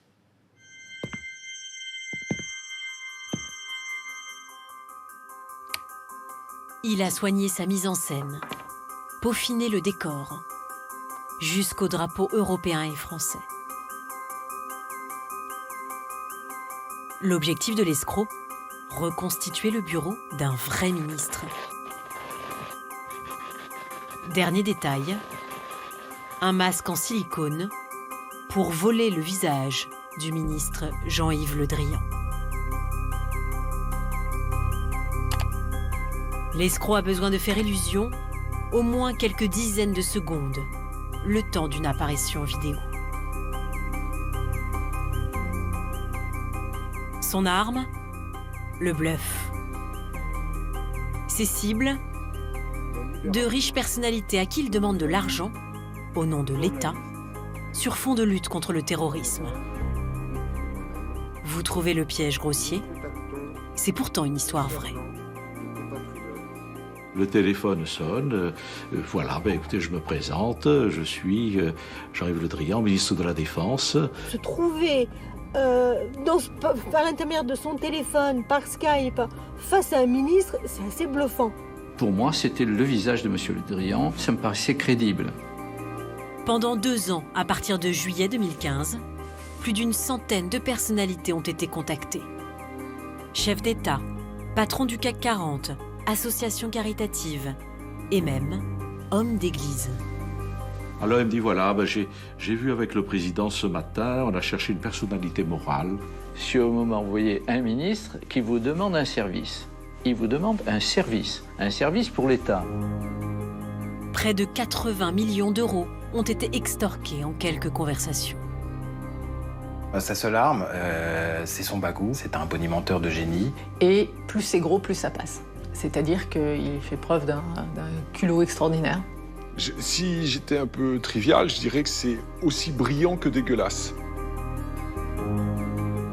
Qui se cache derrière cette incroyable arnaque au faux Jean-Yves Le Drian?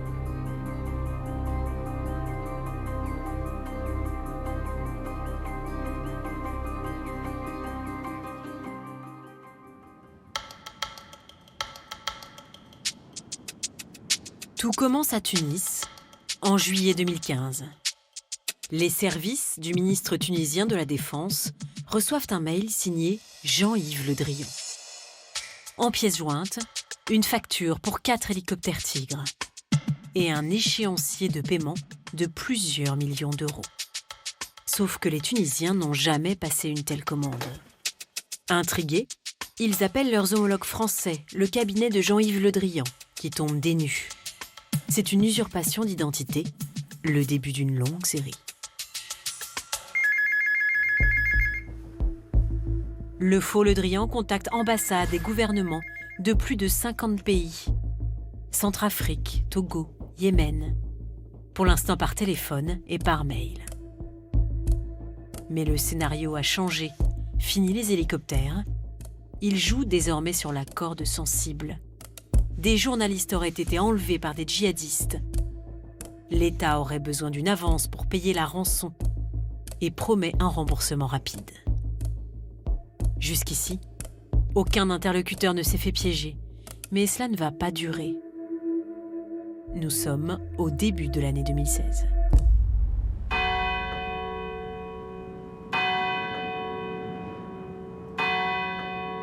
À l'archevêché de Bordeaux, le cardinal Ricard accepte de nous recevoir. Il a ses entrées au Vatican. C'est une personnalité qui compte au sein du clergé. Bien, ça va être quand même assez bref, hein? Oui. Le 22 février 2016, il reçoit un drôle de coup de fil d'un homme se présentant comme le ministre de la Défense. Le téléphone sonne, voilà, écoutez, je me présente, je suis Jean-Yves Le Drian, ministre de la Défense. Vous avez l'habitude d'être appelé par des ministres en exercice? Pas très souvent, hein, mais ça m'est arrivé quand même, hein, une fois ou l'autre, voilà. Bon. Alors il me dit, est-ce que je peux vous parler confidentiellement? Des journalistes, donc, ont été enlevés et il y a la demande d'une rançon. Vous savez que le gouvernement ne verse pas de rançon. Bon, mais en même temps, nous pouvons aussi faire œuvre de médiation. C'est de l'argent qui va transiter par votre compte. Alors, qu'est-ce que vous avez? Qu'est-ce que vous avez? Alors, je dis, écoutez, moi, j'ai pas d'argent, hein. Je veux dire, sur mon compte, j'ai que 2 000 à 3 000 euros. Il me dit, non, vous savez, ça chiffre par millions. Alors, il me dit, écoutez, on va réfléchir et je vous rappelle lundi matin. Le lendemain, Monseigneur Ricard est alerté par un SMS. D'autres figures de l'Église ont été approchées par un escroc, se faisant passer pour le ministre. Malgré tout, la personne m'a retéléphoné. C'est à ce moment-là que je lui ai dit, écoutez, monsieur, j'ai appris que, en fait, j'avais affaire à des escrocs. Et à ce moment-là, ça a raccroché. Nous sommes le 29 février 2016 et la roue va tourner en faveur de l'escroc et de ses complices. Le lendemain, pour la première fois, une victime mord à l'hameçon. 5 virements pour un montant de 20 millions d'euros. La victime est le prince Aga Khan IV, un milliardaire passionné de chevaux. Quelques jours plus tard, la propriétaire de Château Margaux dans le Bordelais verse à son tour 6 millions d'euros. Ils n'ont pas souhaité s'exprimer. Vincent Monnier, journaliste pour l'hebdomadaire L'Obs, connaît bien les méthodes de ces escrocs. C'est vrai qu'à chaque fois, quand on voit ça de l'extérieur, on se dit comment c'est possible? Comment les gens sont assez crédules pour virer 1 million, 2 millions d'euros après un simple coup de fil avec un ministre sans prendre de précautions. Alors, il faut savoir qu'ils prennent des renseignements sur leurs victimes potentielles avant de les appeler. Ils cherchent des informations sur elles pour appuyer effectivement sur certains leviers ensuite. Trouver la faille de son interlocuteur pour le convaincre. Frédéric Guinaud, patron d'un groupe industriel de 1200 personnes, a failli en faire les frais. Ça va les jeunes gens? Au téléphone, le faux Jean-Yves Le Drian joue sur la fibre patriotique du PDG, en faisant notamment allusion à son père, général 5 étoiles, et son beau-frère, amiral dans la marine. S'il me dit, je sais que vous aviez une famille de militaires, vous êtes dans une famille de militaires, donc vous comprenez qu'on a des opérations spéciales à faire. Et je lui dis, écoutez, monsieur le ministre, je voudrais quand même venir vous voir parce que ça m'intrigue. Là, il me dit, c'est pas possible, vous comprenez, on est en pleine opération. Et il me dit, mais je comprends que vous êtes un peu déstabilisé. Je sais que vous allez souvent à Bercy. Je vais vous donner un numéro de code. Et vous irez à Bercy vérifier que ce numéro de code est bien celui que je vous ai donné. L'après-midi même, Frédéric Guinaud se rend à Bercy, au ministère de l'Économie et des Finances. Il suit à la lettre les consignes du faux Jean-Yves Le Drian. Se rend au 3e étage, au bureau d'une certaine Madame X, une des secrétaires du cabinet du ministre. J'arrive au secrétariat, je dis Monsieur Guinaud, et il y a une femme qui me tend une enveloppe à mon nom, et que j'ouvre, et c'est le code que le garçon m'a donné au téléphone. Et je prends l'enveloppe, je pars et je rentre, et je dis à tout le monde, mince quand même, c'est le numéro qu'il m'a donné. Mais au final, c'est trop gros pour moi, donc je n'avale pas la couleuvre facilement. L'intérêt de cette ruse, accréditer l'idée que l'État est bien derrière tout cela. En réalité, l'escroc a tout simplement trouvé le nom de la secrétaire sur Internet et s'en est servi à son insu comme une boîte aux lettres. Quand on connaît un peu Bercy, il y a un trafic fou, il y a énormément le ministre de l'économie, il reçoit des tas de gens avec ses collaborateurs. Donc je me dis, après tout, c'est bien fait, mais c'est pas si compliqué à monter que ça. Il donne alors l'alerte au cabinet du ministre.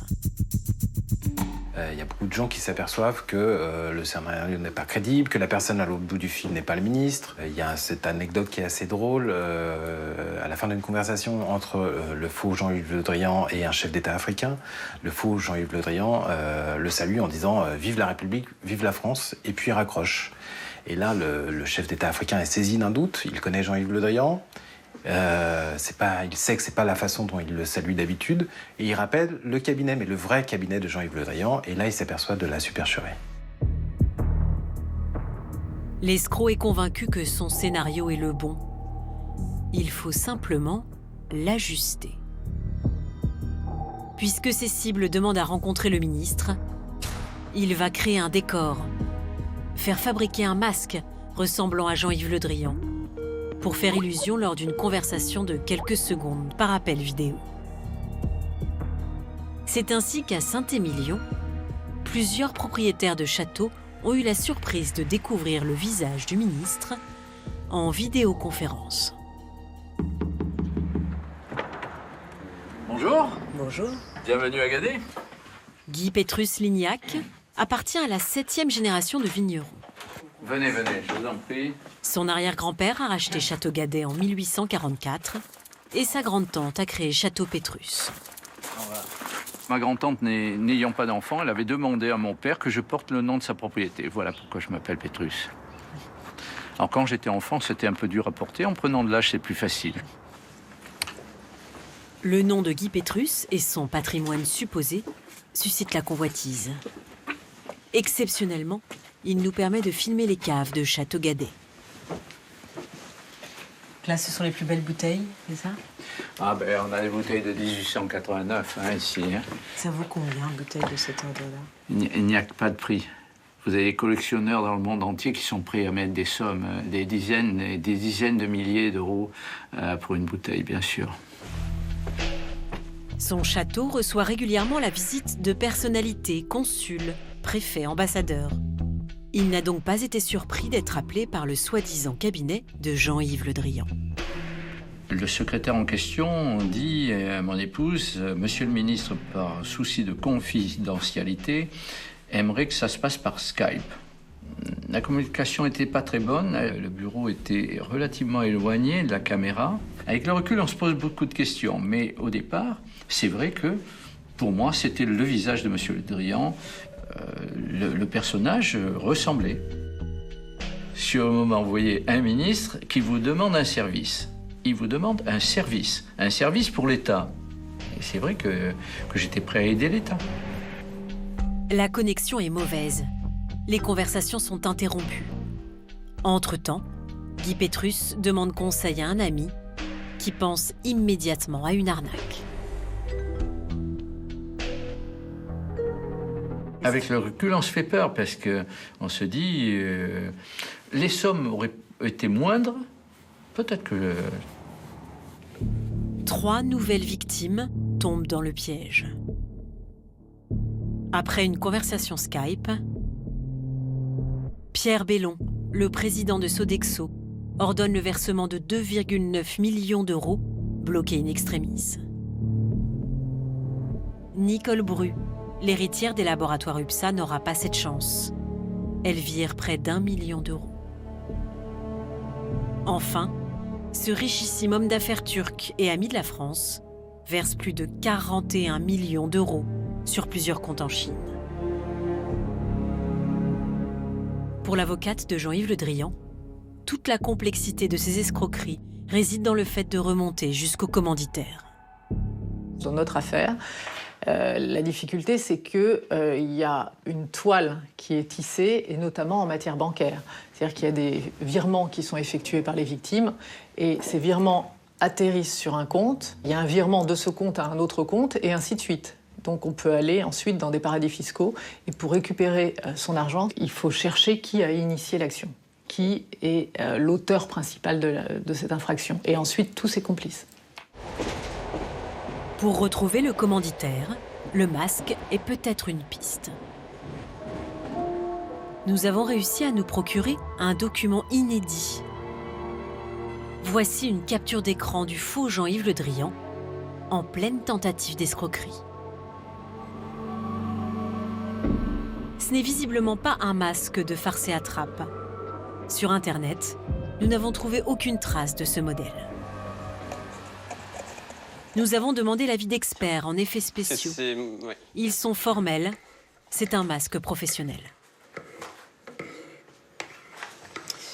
Si la personne a pu parler avec, c'est qu'il y a quand même un certain mouvement. Je pense que c'est du silicone. Et ça demande quand même énormément de travail de faire un masque en silicone. C'est pas à la portée de tous. Donc c'est des professionnels qui ont fait ça.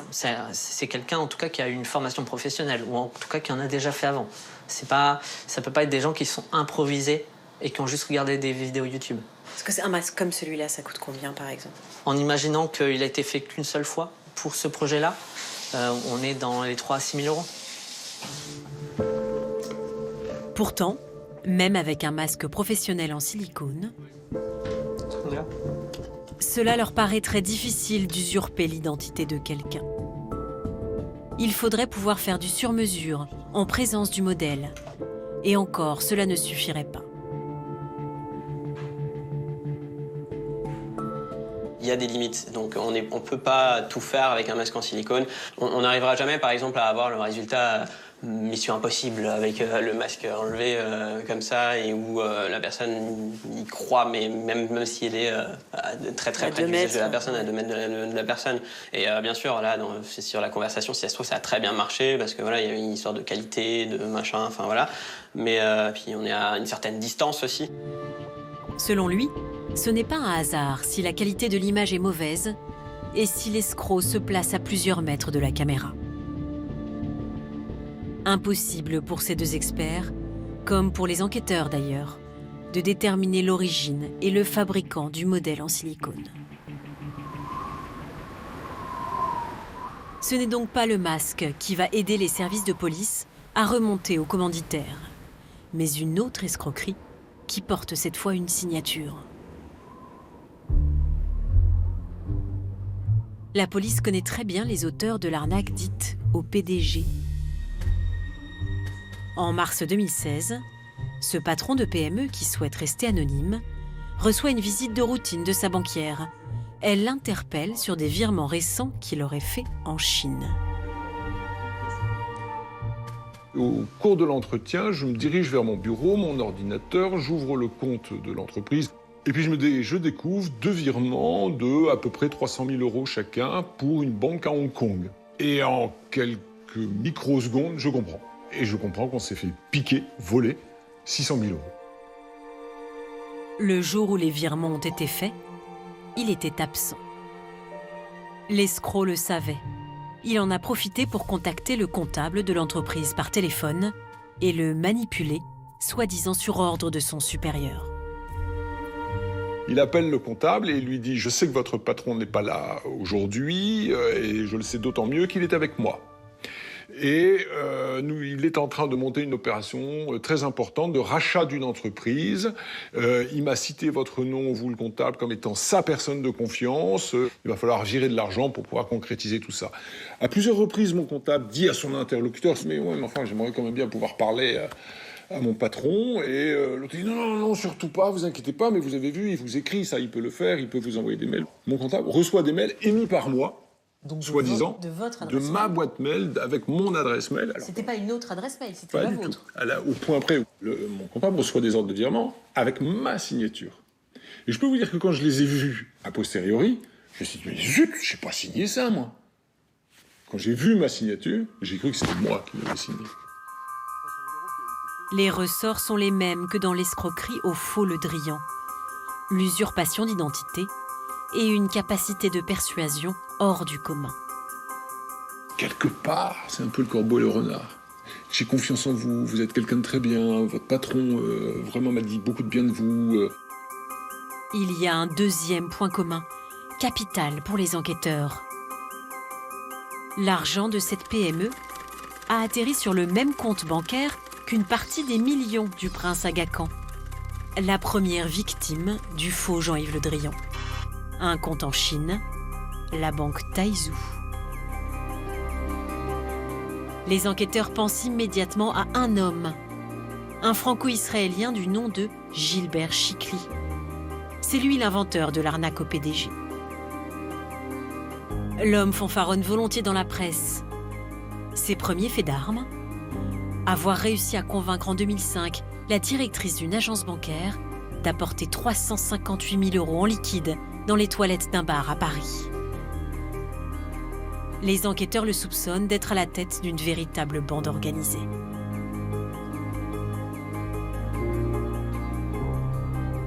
Gilbert Chikli, c'est quelqu'un qui vient d'un milieu plutôt modeste. Il a grandi à Belleville. C'est quelqu'un qui a quitté les bancs de l'école assez tôt. Dès 13 ans, il était un peu dans la rue. Sa seule arme, c'est son bagou. C'est un bonimenteur de génie. Gilbert Chikli, c'est le Victor Lustig des temps modernes. C'est-à-dire, c'est cette personne qui avait été capable, au début du XXe siècle, de vendre la Tour Eiffel à quelqu'un d'autre. En 2015, Gilbert Chikli, considéré comme la tête du réseau, est condamné à 7 ans de prison pour les arnaques au PDG. Mais le banc est vide. Il est en cavale en Israël, un pays qui n'extrade pas ses ressortissants. Peu après sa condamnation, nous avions trouvé son adresse et frappé à sa porte.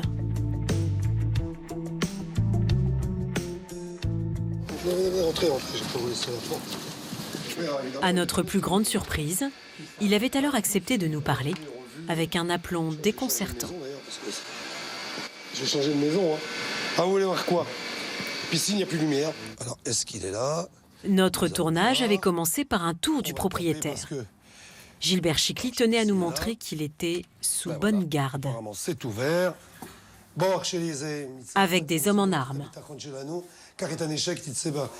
Voilà. Donc ça, c'est la truc. Bon, là, on éteint les caméras parce que c'est quand même un truc assez important. C'est là où, pendant 24 heures sur 24, sont là. Évidemment, il est dans l'obligation de garder son arme, et j'espère pour lui. Sinon, il va avoir quelques soucis. La nuit, au moment de cette interview, Gilbert Chikli venait tout juste d'être condamné pour les arnaques au PDG. Voilà. Donc la nuit... Et pourtant, son premier réflexe était encore de minimiser les faits et de badiner avec la caméra. On reste avec ses enfants, sa femme. Qu'est-ce qu'on me reproche finalement d'avoir pris le téléphone et puis d'avoir téléphoné à certaines chefs d'entreprise? Bon, ben ça va, on le sait. Mais est-ce qu'on peut imaginer une seconde prendre 10 ans de prison pour ça? Je trouve que ça fait un peu beaucoup quand même. Alors, ben moi je me prends un petit verre de whisky parce que j'aime bien le whisky, voilà. Bon, peut-être que c'était la bonne comédie. Ah, mais on va essayer de retrancher ça dans un contexte sympathique, parce qu'évidemment, vous avez manipulé, je manipule personne.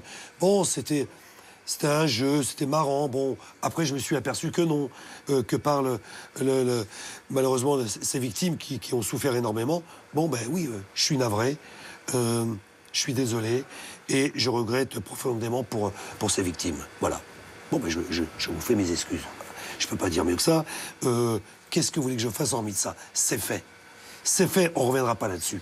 Aujourd'hui, c'est bien fini. Ouais, totalement fini, ouais.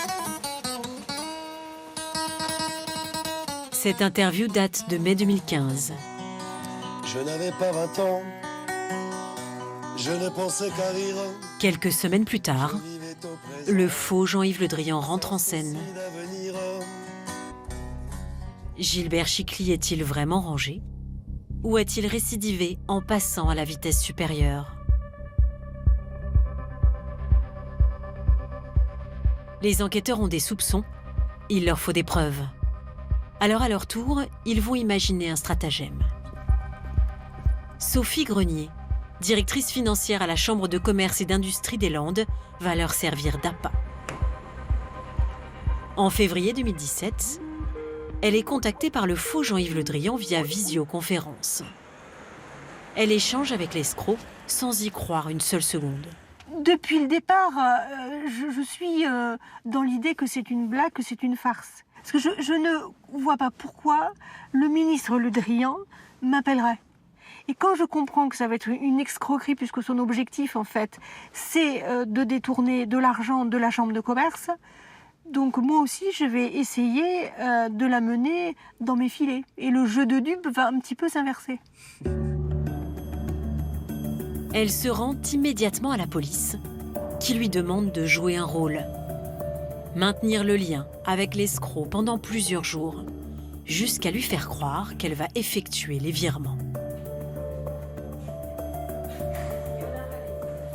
Et donc au moment où je clique pour valider ce soi-disant virement, je lui dis, écoutez, je ne comprends pas, mais là j'ai un souci, ça ne fonctionne pas. Oh, donc là, le ton et même un petit peu l'angoisse chez lui, dans sa voix, et le stress monte dans sa voix. Il me dit, non mais c'est pas possible. Il me dit, donnez-moi les coordonnées de votre conseiller bancaire, je vais l'appeler, je suis quand même le ministre, c'est pas possible. Il voyait, je pense, dans ses yeux, il voyait les millions arriver, quoi.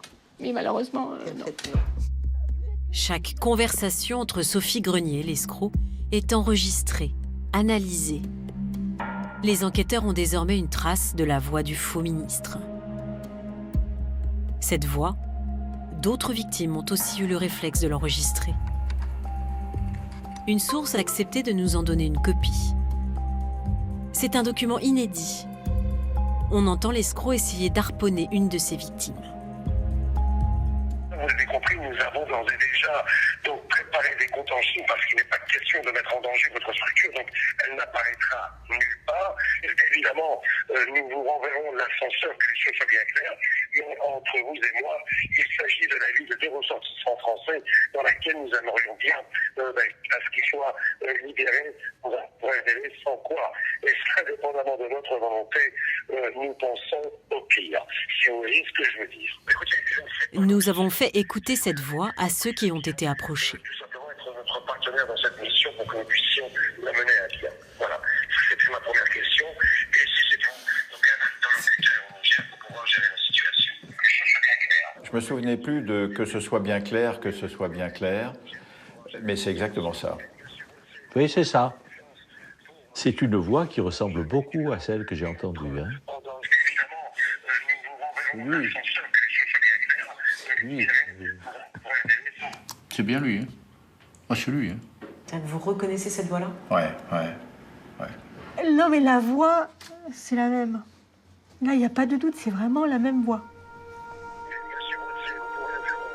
D'après les expertises de la police, cette voix serait très probablement celle de Gilbert Chicly. Mais ce n'est pas suffisant devant les tribunaux. Depuis sa condamnation en 2015, Gilbert Chicly fait l'objet d'un mandat Interpol. Il est très risqué pour lui de quitter sa maison en Israël. Pourtant, le 13 août 2017, il passe la douane, direction Kiev. Les services de police ukrainiens ne tardent pas à le repérer et à le prendre en filature. 5 jours plus tard, il est arrêté par une unité spéciale de façon spectaculaire sur la route de Kiev à Odessa, avec un autre homme également recherché. On devine ici Gilbert Chicly collé à la portière. Sur les explications qu'ils ont données sur leur séjour en Ukraine, les 2 hommes ont indiqué qu'ils étaient venus pour faire un pèlerinage sur la tombe d'un rabbin assez connu dans le pays. Et ça, c'est crédible ou pas? Et les policiers pensent qu'ils étaient venus en Ukraine pour monter une nouvelle arnaque. Lors de leur arrestation, les téléphones des 2 hommes sont saisis.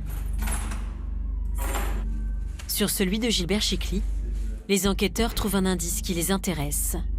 La recherche internet suivante: masque, Kiev, silicone. En attendant leur extradition, ils sont incarcérés dans une prison à Kiev. La corruption y est extrêmement répandue. Gilbert Chicly semble avoir versé des pots de vin pour améliorer son quotidien. Le matin, évidemment. Voilà le frigo. Sur cette vidéo que nous nous sommes procurée, il fanfaronne en montrant le frigo qu'il s'est fait livrer dans l'enceinte de la prison. C'est mon achat du jour, j'ai pris un frigidaire pour qu'on puisse avoir les entrepôts. Voilà. Fuck you pour ceux qui pensaient qu'on était mal. On est des patrons et on restera des patrons. Même sous les barreaux, Gilbert Chicly, ici avec les lunettes, continue à narguer la justice française et même à l'injurier. Allez, Chaim, Billy, à notre sortie, si Dieu veut. Et à nos millions. Plein de bonnes choses. J'emmerde la justice française, je vous baise et je ne viendrai pas. Et si je viens, je vous baise quand même. Voilà. Merci, je vous baise aussi.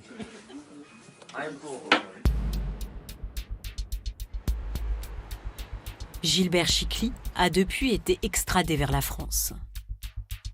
Et en mars 2018, mis en examen pour l'escroquerie Le Drian. Le vrai ministre, désormais à la tête des Affaires étrangères, n'a pas souhaité nous accorder d'interview. Mais son conseiller spécial, Jean-Claude Mallet, a bien voulu nous recevoir. Jean-Yves Le Drian, je peux vous dire, il a été étonné et surtout surpris de l'efficacité du système. C'est-à-dire qu'encore une fois, cette bande a fait des dégâts. Mais ce qu'on ne pouvait pas prendre de façon légère, c'était évidemment l'exploitation de l'image du ministre, de sa fonction et de celle de ses collaborateurs.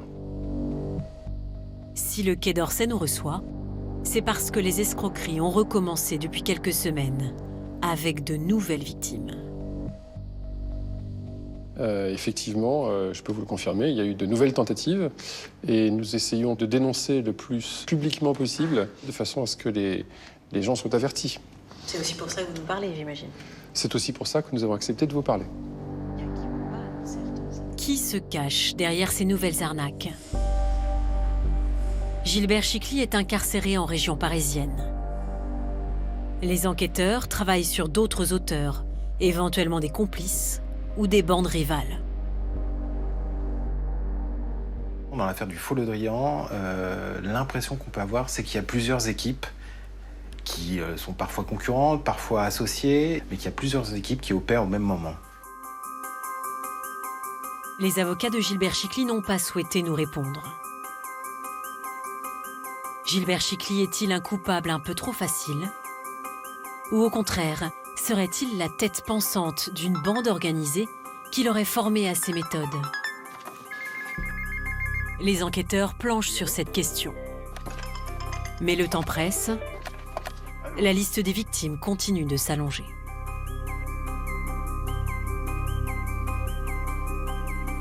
C'est la fin de ce numéro d'Envoyé spécial. Merci de nous suivre ici et sur les réseaux sociaux. Nos reportages restent bien sûr disponibles sur Internet.